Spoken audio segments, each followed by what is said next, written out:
पयशांच्या आशेन जमनी विकत सुटच्यो न्ही त्यो राखच्यो फुडल्या पिळगे खातीर सांबाळून दवरच्यो अशें आवाहन मुख्यमंत्री दोतोर प्रमोद सावंत हांणी केलां। एग्रीकल्चर बील हाडपाचें लेगीत हें एक मूळ कारण आसा अशें मुख्यमंत्र्यान म्हणलां। अंत्रुज म्हालांत कृशी खात्यान कृशी महोत्सवाची कार्यावळ घडोवन हाडली। ह्या महोत्सवांत शेतांत लागपी वस्तूंच्या प्रदर्शनाचोय आस्पाव आसा, देखून सगळ्यांनी ह्या महोत्सवाक भेट दिवची अशें आवाहन लेगीत मुख्यमंत्र्यान ह्या वेळार केलें। 1961 पासून आतापर्यंत शेतीत चालले बदल आम्ही सगळेजण भेटलेच आसा।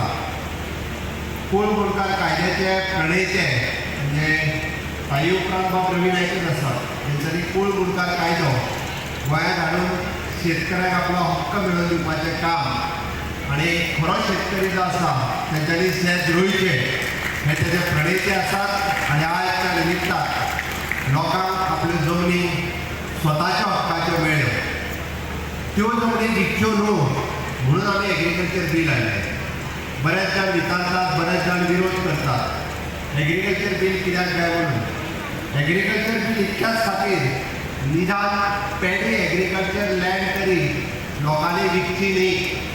आमी म्हाका दिसता जर सगळ्यांनी मेळोन ह्या कृषी महोत्सव जर यशस्वी जातलो आसता 3 दीस, आयज म्हाका खबर आहा म्हणजे दनपारच्या वेळार हांगासर बसप खूब कठीण आसा, बट सांजच्या वेळार हांवें ताका म्हटलं 8 बंद करून नाका 9 करा जाय जाल्यार। सांजच्या वेळार 5 ते 9 पर्यंत सगळे स्टॉल्स जे लागल्या, विविध डिपार्टमेंटाचे स्टॉल्स आसा, विविध शेतकऱ्यांचे स्टॉल्स आसा, थोडे out of the Goa stalls आसात, थोडी केरळाच्यान आयला, थोडी दाबोलीच्यान आयला। आमी म्हायती समजून घेवची पडटली।